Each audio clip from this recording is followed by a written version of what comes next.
La lumière de Dieu émane de toi, Moïse. Ne t'agenouille pas devant moi, Josué. Ces tables de pierre Ont reçu l'écriture de Dieu. Ces 10 commandements.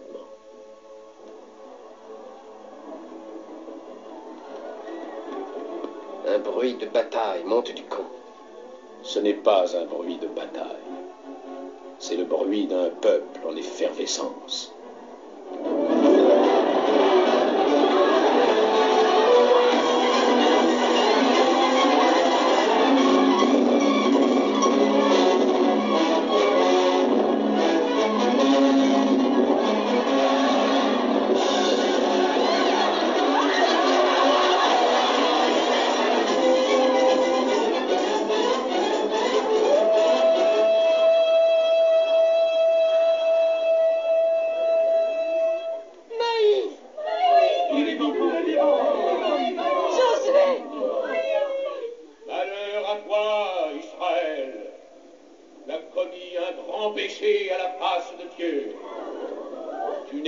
Digne de recevoir ces 10 commandements. Aaron.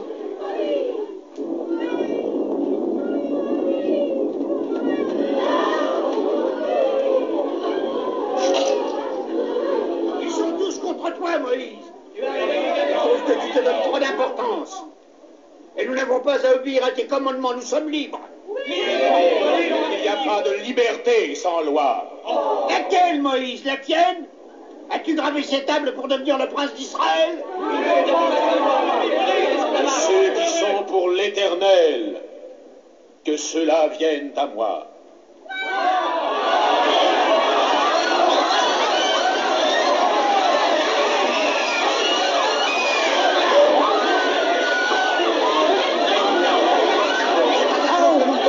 C'est carton et couteau ce qu'il avait voulu.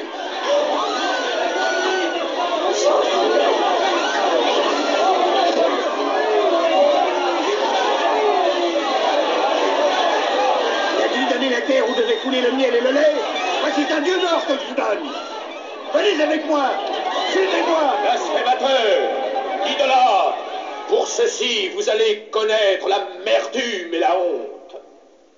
En ce jour, Dieu a écrit pour vous ces lois de la vie, de la mort, du bien et du mal. Ceux qui ne vivront pas par la loi périront par la loi.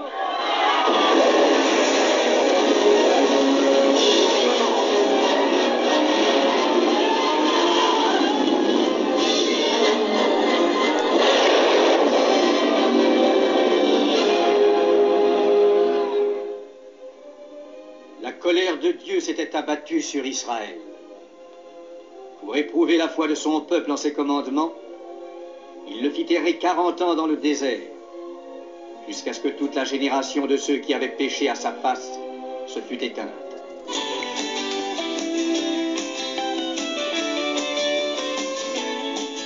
Bonjour tout le monde, c'est le pourquoi du comment, soyez les bienvenus. En cette période de carême, donc de combat contre tout ce qui peut nous détourner de Dieu, je vous propose cette semaine de découvrir l'expression « adorer le veau d'or », qui signifie avoir le culte de l'argent, des biens matériels, voire ne fréquenter que les gens riches. Allez, je vous propose de retrouver le peuple d'Israël dans son périple en direction de la terre promise pour bien comprendre ce que c'est que ce veau d'or et qui sont ceux qui l'adorent.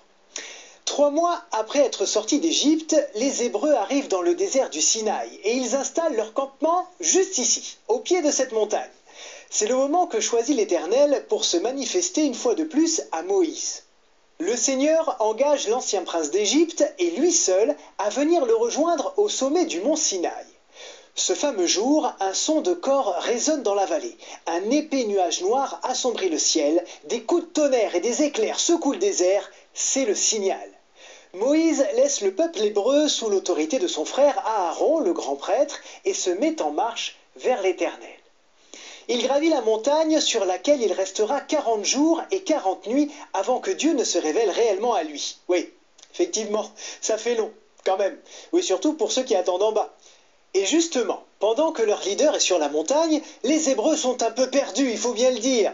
Ils se mettent à douter, ils pensent que depuis tout ce temps, Moïse est mort et qu'il ne reviendra jamais. Bah oui, imaginez un peu, 1 mois et 10 jours sans donner de nouvelles quand même. Pas un coup de fil, pas un mail, pas une carte postale, rien.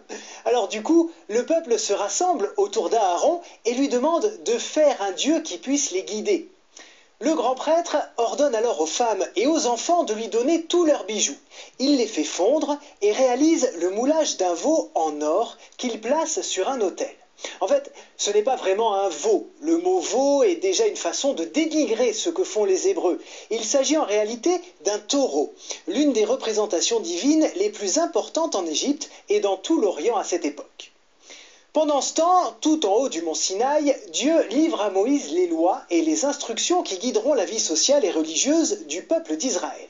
Et parmi les 10 paroles, il y en a une qui dit clairement « Tu ne feras pas d'idole ni de représentation quelconque de ce qui se trouve là-haut dans le ciel, et tu ne te prosterneras pas devant elle. » Problème, c'est tout à fait ce que sont en train de faire les Hébreux au moment même où leur chef reçoit les tables de la loi. Une fois revenu au campement, ce que découvre Moïse le remplit de colère, le peuple est en train de danser et de prier autour du veau d'or. Foudrage, il fracasse les tables de la loi sur un rocher, il saisit la statue, la brûle et la réduit en poussière.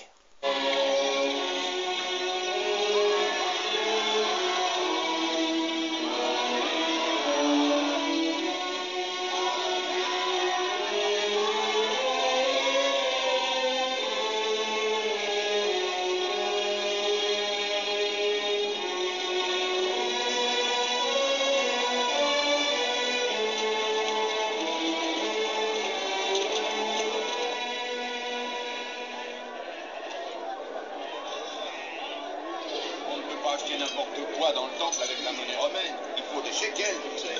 Ce n'est pas cher, mais si ce pot ne te plaît pas, je vais t'en montrer un autre. Transformer la maison du Seigneur en marché, c'est une honte.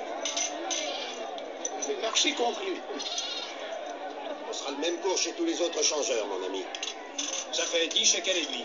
Prends-en 2 au lieu d'1, le Seigneur t'en récompensera. 2 beaux agneaux avant, 2 beaux bien gras. Toi, Jérusalem!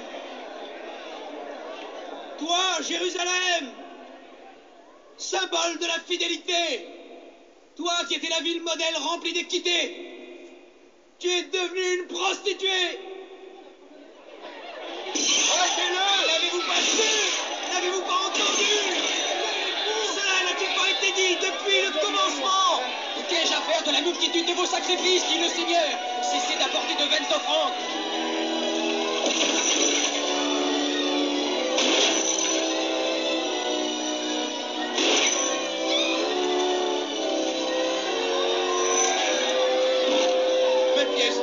Rendez-moi mes pièces d'or.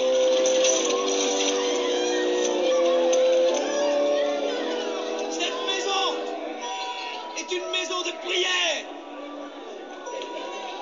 Et vous, vous en avez fait une caverne de voleurs. Je suis venu dans ce monde pour donner la vue à ceux qui ne peuvent pas voir.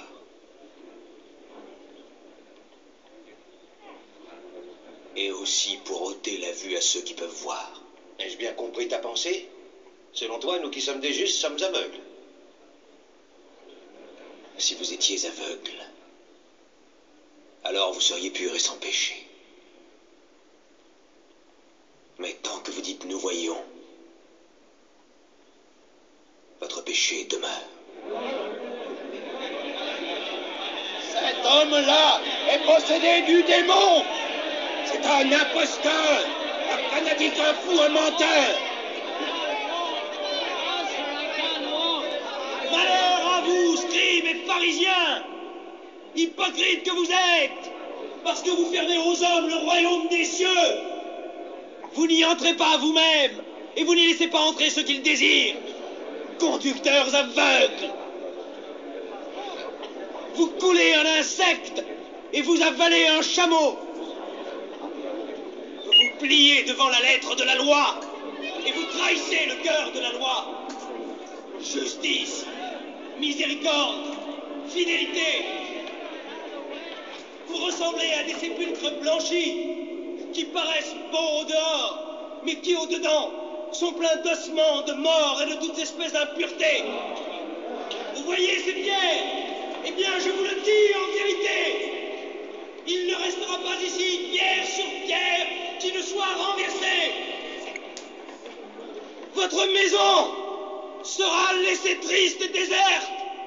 Elle sera le domaine des lézards et des araignées. Serpents, race de vipères. Vous ne me verrez plus désormais, jusqu'à ce que vous sachiez dire « Béni soit celui qui vient au nom du Seigneur, car moi et mon Père, nous sommes un et un seul. » C'est un blasphémateur! C'est un imposteur! Nous traiter de sépulcre blanchi! Arrêtez-le! Et il faut le mettre en prison! De quel droit crois-tu parler pour le peuple d'Israël? Écoute donc les enseignements de notre Dieu. Venez, expédions-le, attendons-le.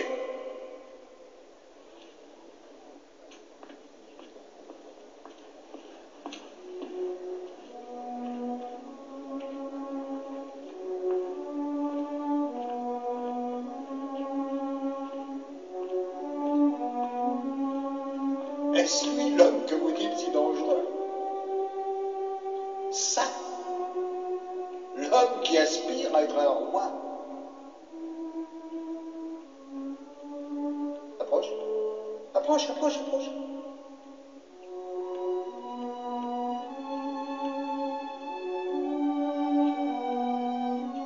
Voilà. Les représentants du Sanhédrin t'accusent de répandre dans le pays une doctrine erronée. Approche.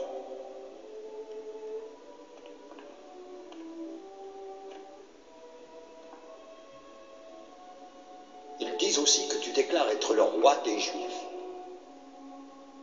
Alors, es-tu roi des Juifs?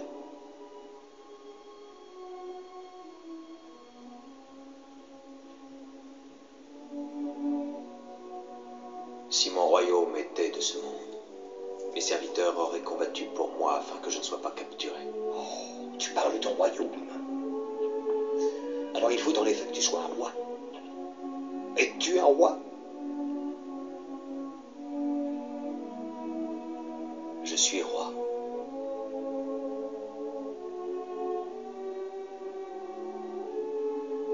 Je suis né et venu dans le monde pour témoigner de la vérité. Quiconque cherche la vérité, écoute ma voix.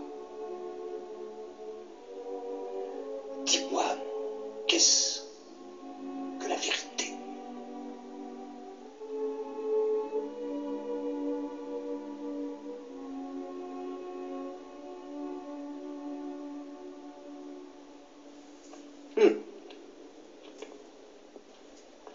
Non, ce n'est pas un criminel.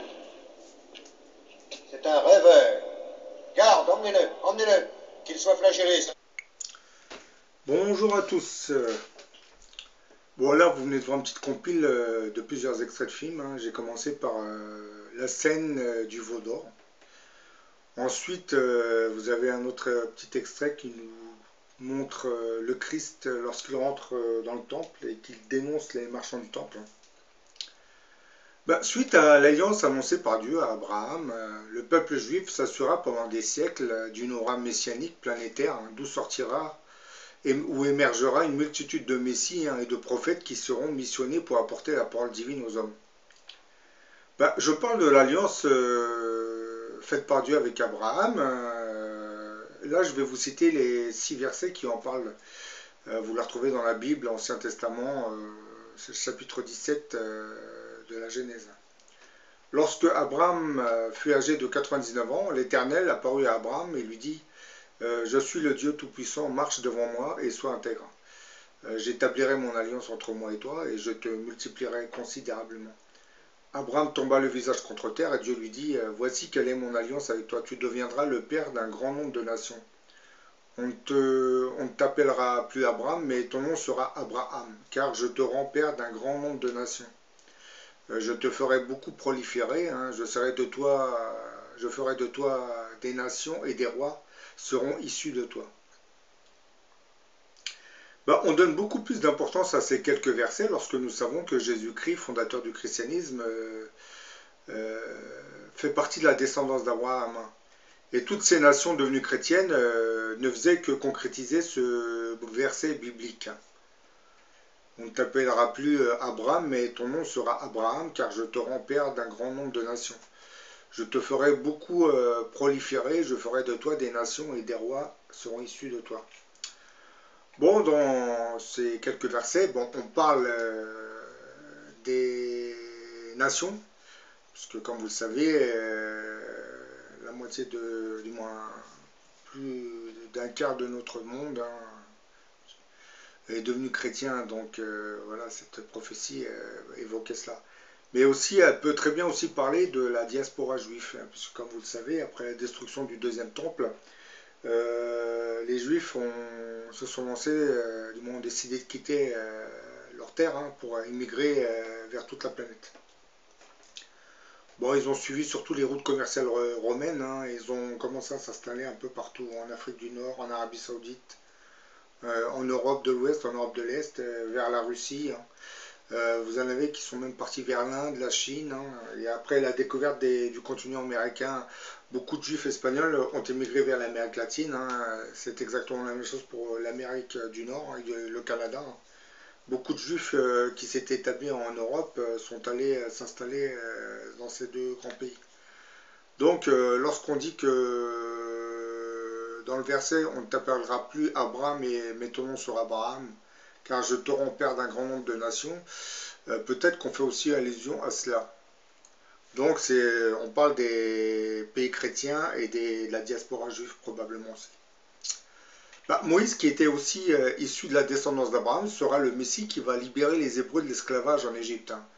On peut aussi dire qu'à travers le miracle de l'ouverture de la mer par Moïse, c'était bien Dieu qui manifestait sa puissance à toute l'humanité. Quant aux plaies qui s'abattront sur l'Égypte de Pharaon, elle montrait aux hommes le degré des châtiments que Dieu peut infliger à tous ceux qui se complaisent avec le mal. Bon, pour ceux qui ne comprennent pas pourquoi des châtiments, du moins des plaies, se sont abattus sur l'Égypte, c'est que le Pharaon refusait de libérer les Hébreux. Donc, pour le pousser à libérer les Hébreux, Dieu a dû sévir contre lui. Et plusieurs plaies se sont abattues en Égypte pour le pousser à accepter la libéralisation des Hébreux. Le peuple élu ne devenait qu'un simple spectateur qui jouera entre autres un rôle important dans l'histoire religieuse du monde. En langage plus clair, les Hébreux étaient devenus les acteurs d'un film dont le scénario, qui avait été écrit par avance par Dieu, s'adressait en fait à toute l'humanité. Par exemple, la réalisation du film Les 10 Commandements réalisé par Cécile B. 2000 en 1956 suivait cette logique, car sa diffusion cinématographique marquera l'esprit de générations entières, d'hommes et de femmes, qui s'interrogeront sur l'existence d'un Dieu unique. Bien qu'aujourd'hui, c'est un peu l'apostasie et l'iniquité qui règne sur notre monde, mais bon, ce film a eu le mérite de nous montrer ce qui s'était passé avec Moïse. Malgré tous ces miracles réalisés par l'intermédiaire de certains messies, une partie de ce peuple élu commencera à douter de l'existence de Dieu, jusqu'à s'en éloigner en replongeant dans ce principe cultuel de l'idolâtrie, qui consiste à adorer des statues, voire offrir des sacrifices humains aux divinités. Le peuple élu n'a cessé de se rebeller contre le Dieu unique, rompant ainsi à plusieurs reprises le traité d'alliance qui les liait avec Dieu. L'épisode du veau d'or, dont vous avez un petit extrait, et la mise à mort de Jésus-Christ par le Sanhédrin juif, seraient les deux épisodes les plus marquants qui nous indiqueraient que l'alliance que Dieu avait validée au temps d'Abraham aurait été rompue par cette attitude rebelle de ce même peuple élu. Le plus consternant, c'est de savoir qu'entre l'épisode du veau d'or et celui de la mise à mort du Christ, il en existerait un autre où les Hébreux, nouvellement installés à Canaan, c'est-à-dire Israël, après avoir erré pendant une quarantaine d'années dans le désert du Sinaï, s'étaient une nouvelle fois rebellés contre Dieu en adoptant les rites idolâtres des gens qui peuplaient cette région avant leur arrivée. Toutes ces rébellions à répétition ne feront qu'éloigner un peu plus le peuple élu de son créateur. Et Dieu ne cessera d'avertir ce peuple en lui envoyant une multitude de prophètes qui annonceront les futurs châtiments qui s'abattront sur eux, sur ce peuple rebelle. Beaucoup de ces châtiments divins se concrétiseront par des invasions militaires. Par exemple, la destruction du premier temple de Jérusalem par les armées du roi de Babylone Nabuchodonosor en l'an 584 avant Jésus-Christ, et la destruction du deuxième temple de Jérusalem survenue plusieurs siècles plus tard, en l'an 70 après Jésus-Christ, sont deux événements qui sont la résultante de ces châtiments divins. Les Hébreux continuent de crier haut et fort qu'ils sont le peuple élu suite à l'alliance verbale dictée par Dieu à Abraham. Mais depuis l'épisode du veau d'or, ce peuple avait montré qu'il était incapable de résister à la pratique du dogme cultuel idolâtre. À plusieurs reprises, les Hébreux défieront les lois de Dieu pour embrasser celles des autres divinités païennes, dont certaines, comme Baal, réclamaient des sacrifices humains. Tous les prophètes qui naîtront parmi ce peuple, par la suite, viendront de la part de Dieu, non pour aider ce peuple élu, mais plus pour dénoncer toutes ces déviances. Lorsque Dieu avait choisi Moïse pour venir sauver les Hébreux devenus esclaves de Pharaon, il connaissait déjà la nature rebelle de ce peuple, dont il avait corrigé les ancêtres une première fois, en l'an 722 avant Jésus-Christ. En effet, sous une impulsion divine, le royaume d'Israël entrera en guerre contre le roi d'Assyrie, son voisin. Mais il accumulera défaite sur défaite et la capitale de la Samarie sera prise et détruite par Sargon II, qui était le roi d'Assyrie. Israël deviendra une province de ce grand voisin assyrien et une partie de la population juive sera emmenée en exil, alors que d'autres populations seront autorisées à occuper la terre de l'ancien Israël en grande partie vidée de ses habitants. Là, vous voyez, c'est le premier châtiment que ce peuple élu recevait. En stimulant les Hébreux pour qu'ils entrent en guerre contre leurs voisins assyriens, Dieu fabriquait en fait, du moins préparait leur défaite. Toutes ces invasions étaient autant de châtiments que Dieu réservait à ce peuple rebelle, qu'on appelle le peuple élu, bien entendu. Les Hébreux qui avaient pu échapper à l'exil et à la tutelle assyrienne trouveront refuge à Jérusalem. Et dans le petit royaume de Juda, qui connaîtra à cette époque un renouveau incroyable, et le développement de l'écriture. Mais comme à son habitude, une partie de ce peuple succombera à nouveau à l'attrait des cultes idolâtres. Et le châtiment divin qui s'ensuivra se fera entendre par l'intermédiaire du prophète Jérémie. Celui-ci n'a cessé de dénoncer le culte idolâtre que pratiquaient les Hébreux à cette époque. Mais bon, ils n'ont pas vraiment entendu ces avertissements. Le royaume de Juda verra donc arriver, comme c'était prophétisé dans les prophéties de Jérémie, donc ce royaume de Juda verra logiquement arriver les armées de Nabuchodonosor. Le siège de Jérusalem commencera et s'achèvera par la prise et la destruction de la ville et de son temple. Tout avait été pillé, détruit, brûlé, du temple qui constituait le point central autour duquel se rassemblait tout un peuple et se formait son identité. Il ne restera plus qu'un champ de ruines. Donc là, on comprend que c'est la deuxième fois que Dieu s'attaque à ce peuple qui ne cesse de se révolter. Et là, on a assisté à la première destruction du temple de Jérusalem. Mais bon, je pense qu'à cette époque, beaucoup de sages avaient compris que c'était la colère divine qui s'était manifestée à travers le roi Nabuchodonosor. Mais bon, beaucoup ne voudront pas l'admettre. Ils vont faire croire que on les attaquait parce que c'était des monothéistes. Alors qu'en réalité, c'est le châtiment de Dieu qui se manifestait à travers le roi Nabuchodonosor. Quand le roi de Babylone, Nabuchodonosor, fut défait par le roi de Perse, celui-ci s'empressera de faire libérer les Juifs qui avaient été emmenés en captivité pendant cette période. il les aidera à reconstruire le temple, c'est-à-dire reconstruire une deuxième fois le temple qui avait été détruit. Hein.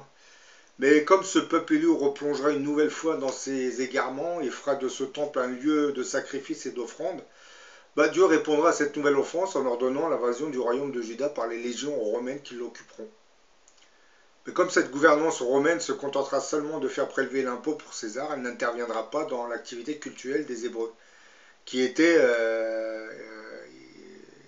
idolâtrée, hein, bien entendu.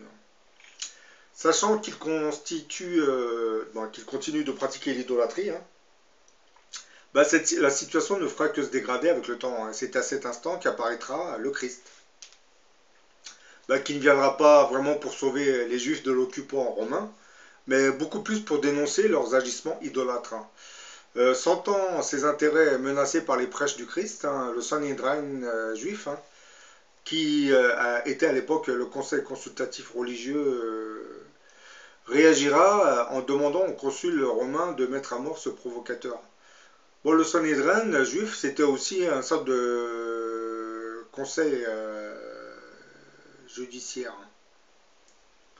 Exécutif judiciaire. Bien entendu, les Juifs n'avaient pas d'autorité, c'était les Romains qui dirigeaient, mais bon, à travers le jugement qu'ils faisaient, ils transmettaient le jugement aux Romains, qui eux l'appliquaient. Hein.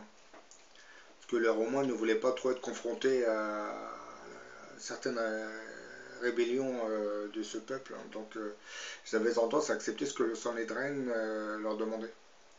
Pas tout, bien entendu. Hein. Lors d'une scène, comme vous l'avez vu dans les extraits, hein, le Christ serait entré dans le temple en saccageant tous les stands des vendeurs qui s'y trouvaient. Hein, et il s'est mis à hurler que vous êtes devenus les marchands du temple. Ensuite, il a dit aucune pierre ne restera de ce temple. Hein. Ça sera le refuge des lézards. 33 ans plus tard, hein, en l'an 65 après Jésus-Christ, hein, Dieu stimulera une rébellion parmi les Juifs hein, qui décideront de se révolter contre l'occupant romain. Après un conflit de plusieurs années, hein, les Romains finiront quand même par écraser cette rébellion hein, et ils détruiront la ville de Jérusalem et pilleront le temple qu'ils brûleront, bien entendu. Hein. Là, nous étions en l'an 70 après Jésus-Christ. Cette défaite juive, qui était la concrétisation d'un nouveau châtiment divin, hein, stimulera là la diaspora. Et comme vous le savez, hein, par différentes routes commerciales, les Hébreux se répandront sur toute la planète.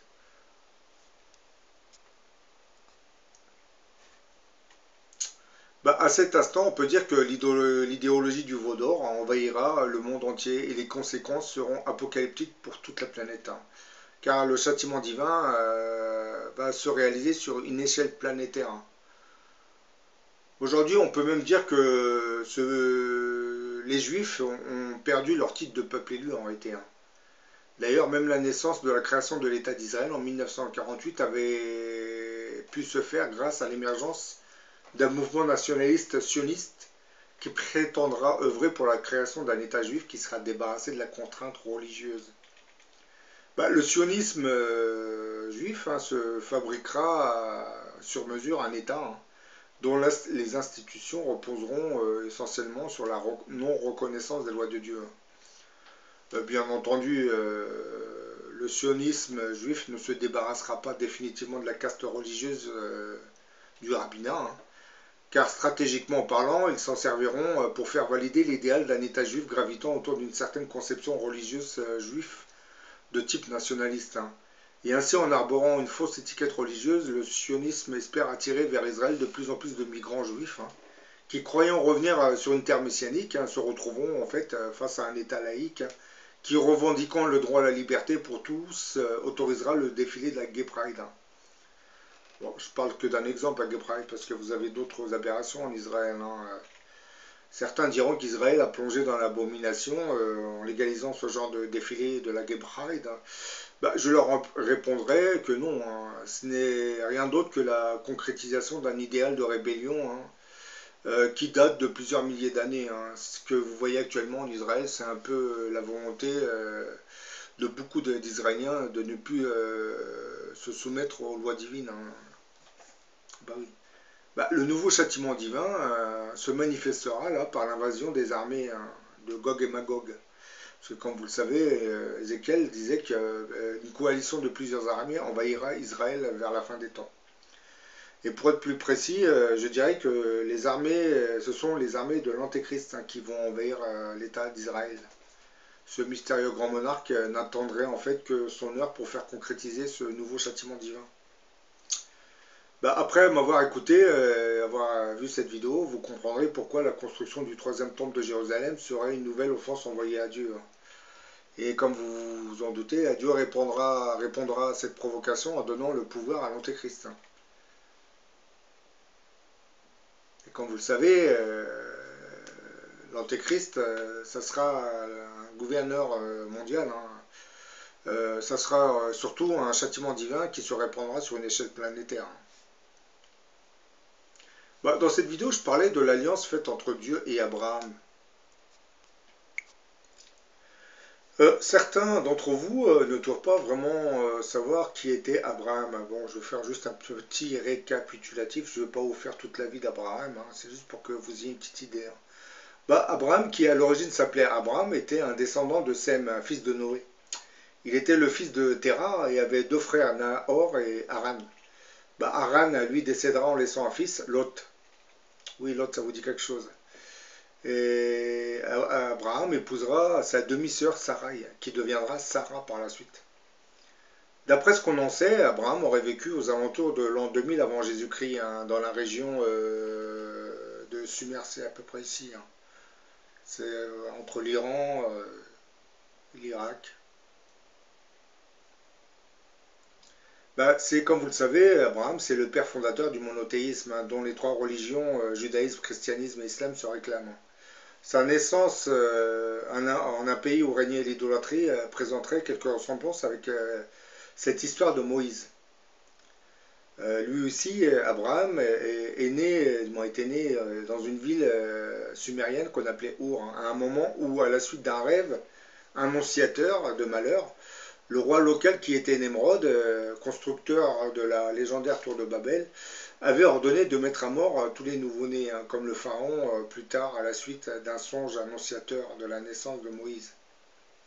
Oui, donc vous comprenez que lorsque Abraham était né, c'est pareil, le roi de l'époque s'est arrangé pour faire tuer tous les nouveau-nés mâles, parce qu'il voyait un concurrent à travers ce nouveau personnage.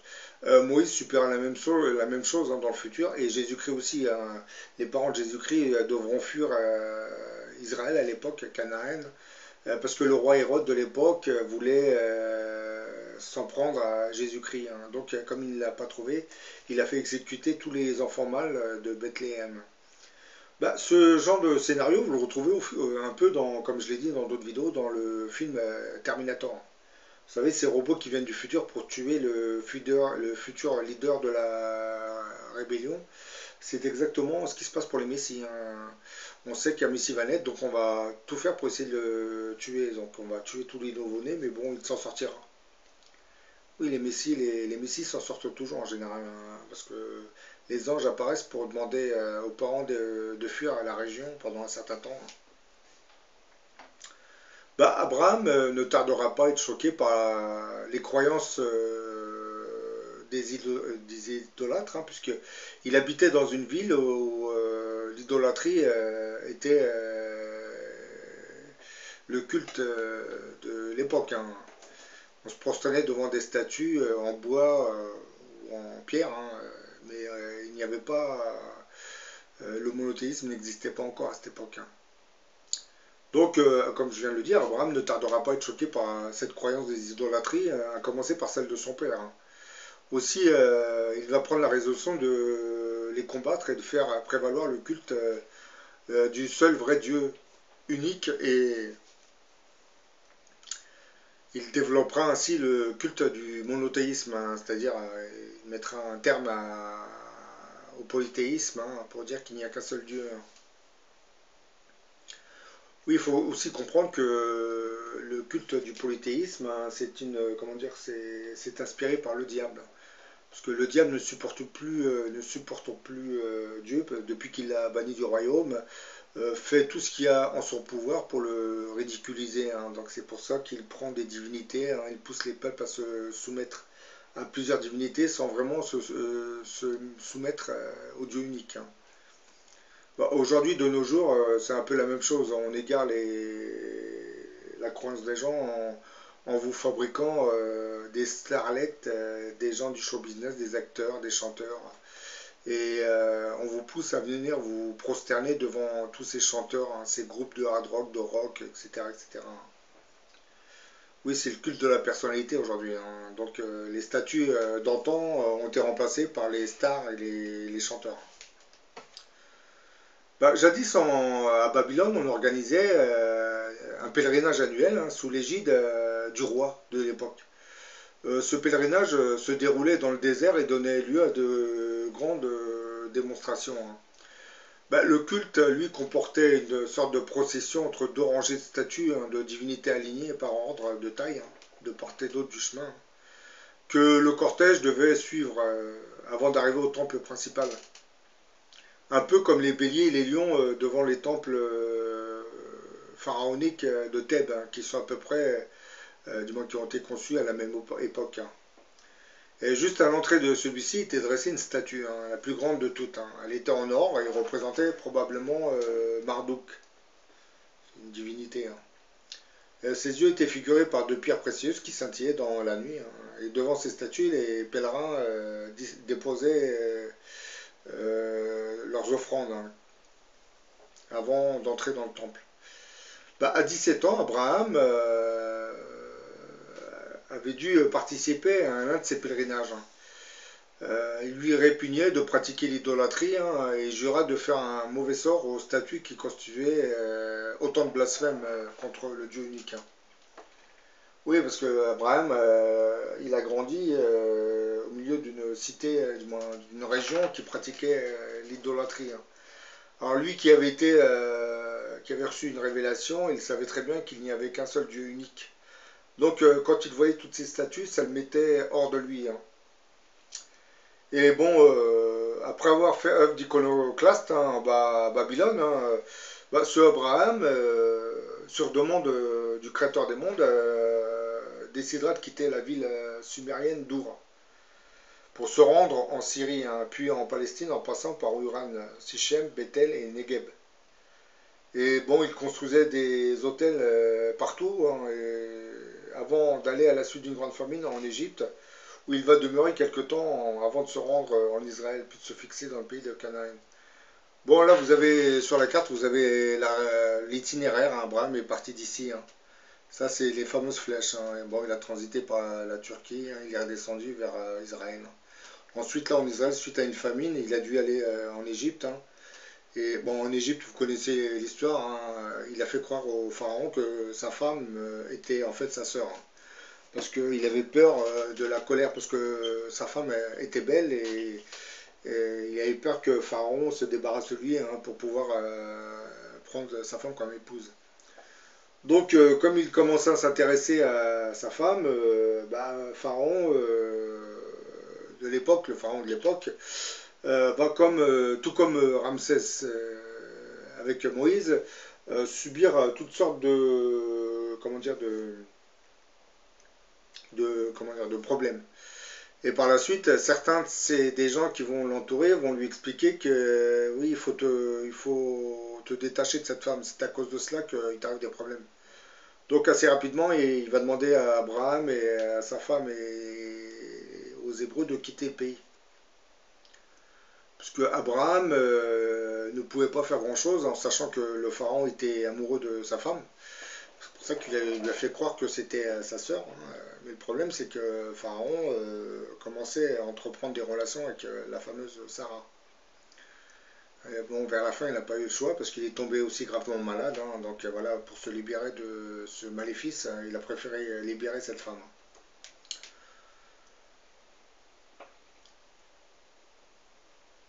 Bon, lorsque Abraham s'était fixé dans le pays de Canaan, hein, c'était à la même époque où on situe aussi la destruction de Sodome et Gomorrhe. Hein. Le père d'Abraham, Terah, était à la fois sculpteur et adorateur d'idoles, hein, faut pas l'oublier. Hein. Quand Abraham avait découvert le vrai Dieu, il va détruire toutes ces idoles. Hein.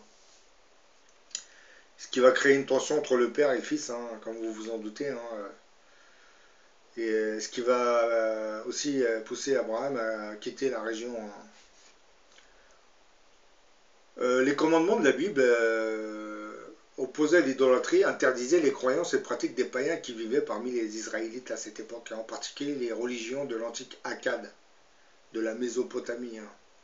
Certaines de ces religions, selon la Bible, hein, prônaient des pratiques bannies par la loi juive, hein, tels que des rites sexuels, hein, la prostitution masculine et féminine, hein, et le don d'enfants au travers d'un bûcher adressé à Moloch. Ce sont les fameux sacrifices humains dont j'ai parlé. Hein. Un jour, je tiens à préciser que Abraham, lorsqu'il avait eu la révélation de Dieu, Dieu lui avait suggéré, du moins lui avait demandé surtout de quitter cette ville idolâtre. Hein. C'est la fameuse ville d'Our. Hein. Et bon, il l'avait quitté avec son frère Terah, sa femme Sarai et son neveu Lot.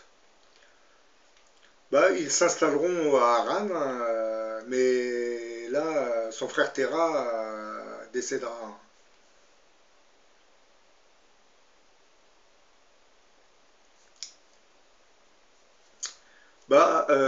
Ensuite, lorsqu'ils vont approcher la région d'Haran, ils s'installeront pendant un moment. Hein. Mais le problème, c'est qu'il va y avoir des dissensions entre son neveu Lot et lui, hein, parce qu'il commençait à avoir de plus en plus de troupeaux, hein, du moins les troupeaux devenaient importants, et la place commençait à se réduire, et les problèmes entre les bergers ne faisaient que prendre de l'ampleur. Donc Abraham, avec sa communauté, va prendre une direction, et Lot, lui, va s'orienter vers la région de Sodome et Gomorrhe. Hein. Et bon, vous connaissez la suite, hein, Sodome et Gomorrhe, hein, ce qui s'est passé par la suite. Plusieurs de ces villes ont été détruites. Je vous ai fait cette vidéo pour vous dire clairement que ce titre de peuple élu en réalité a réellement disparu depuis le veau d'or. Sauf que comme vous le savez, hein, la Bible, du moins l'Ancien Testament, est écrit par les Juifs eux-mêmes. Hein. Donc ils ont préféré écrire une Bible qui allait en leur faveur. Hein, et qui allait dans le sens qu'eux ils souhaitaient. Hein. Donc ils ne vont pas dire que Dieu passe son temps à les réprimer, hein, à leur envoyer des châtiments divins. Donc ça va être...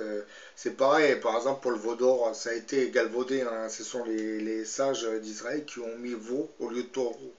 Pour quelle raison? Parce que le taureau symbolise le diable. Lorsque vous voyez l'effigie du taureau dans un rituel, hein, logiquement c'est le diable qui s'y cache derrière. C'est pareil pour Moloch. Hein. Moloch, c'était une divinité avec 2 cornes. Hein. Donc là, c'est bien le diable qui se cache derrière cette divinité de Moloch, hein, à qui on devait sacrifier des enfants.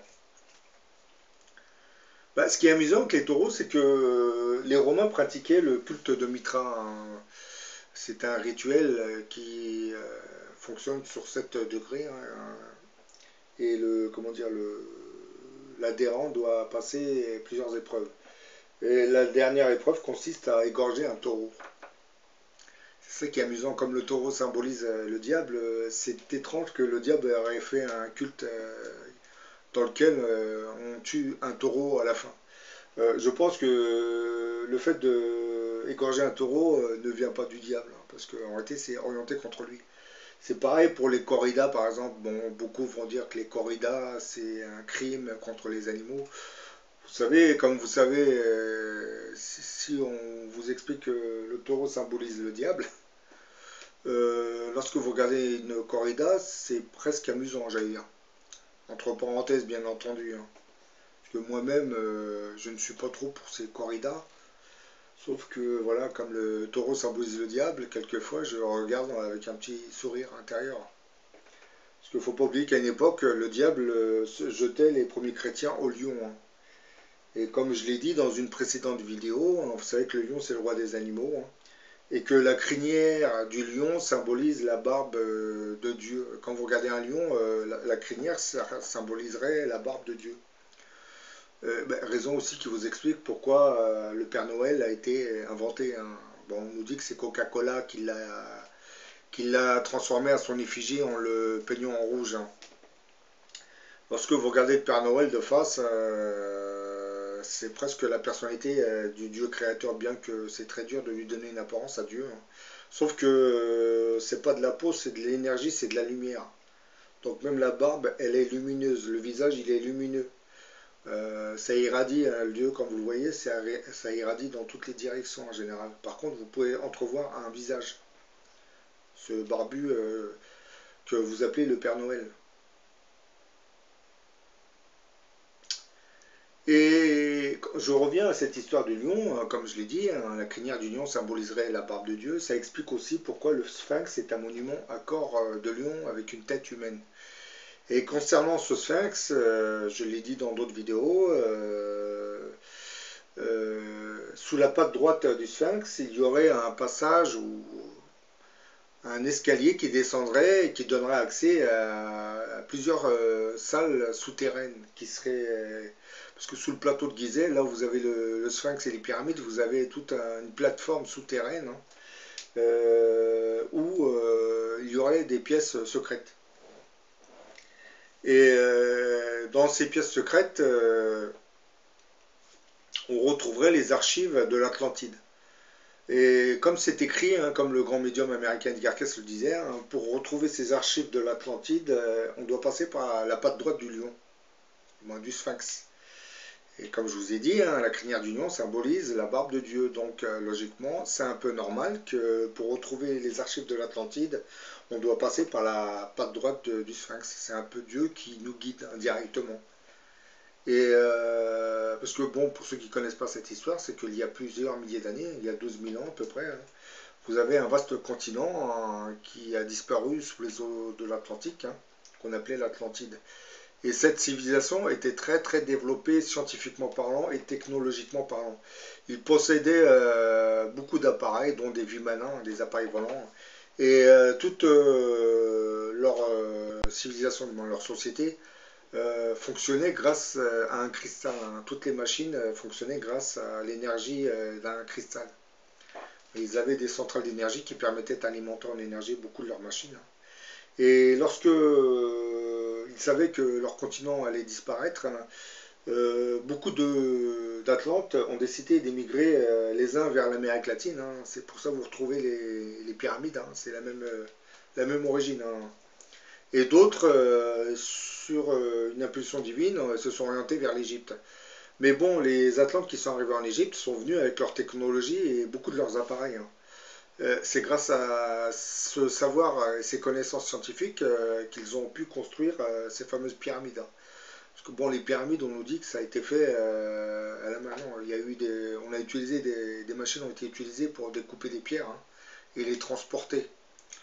Et bon, comme nous le savons, l'Atlantide a coulé à cause d'une surexploitation du cristal.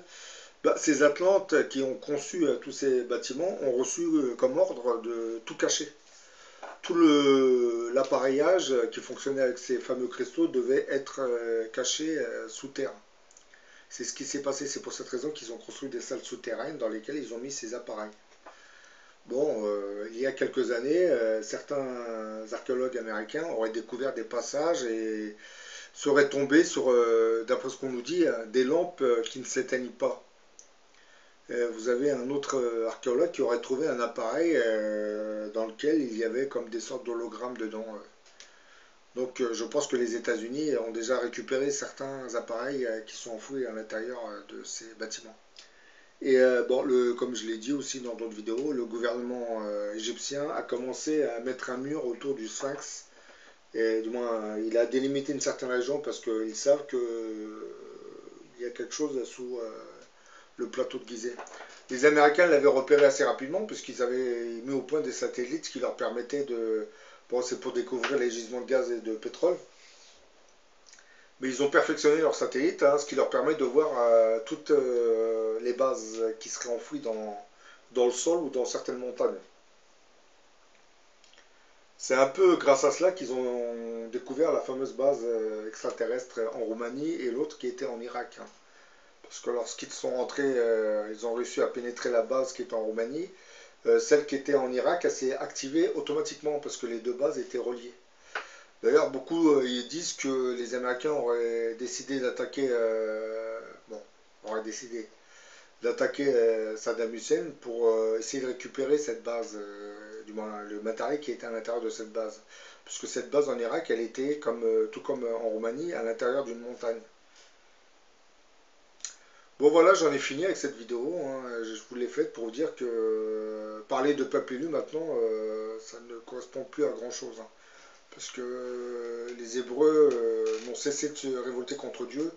Et tous les prophètes qui ont été envoyés parmi eux ne venaient que pour dénoncer leurs agissements.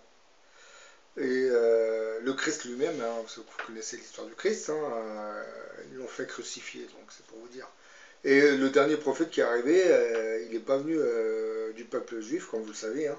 C'est un prophète qui est venu, qui est apparu en Arabie, j'allais dire saoudite, non. En Arabie, parce qu'à cette époque, c'était l'Arabie. Hein. Les Saouds sont venus par la suite. Hein. Ils ont donné leur nom à l'Arabie par la suite. Et bon, beaucoup de juifs savaient, ils avaient déjà entendu parler d'une prophétie, hein, qui parlait de l'arrivée d'un prophète en Arabie. Ils savaient que ce prophète allait être l'initiateur d'une religion, hein, qui se répandra sur une partie de la planète. Comme beaucoup de juifs avaient eu connaissance de cette prophétie, ben, ils sont venus s'installer en Arabie. Et c'est pour cette raison que lorsque le prophète de l'islam a commencé à avoir sa révélation, il s'est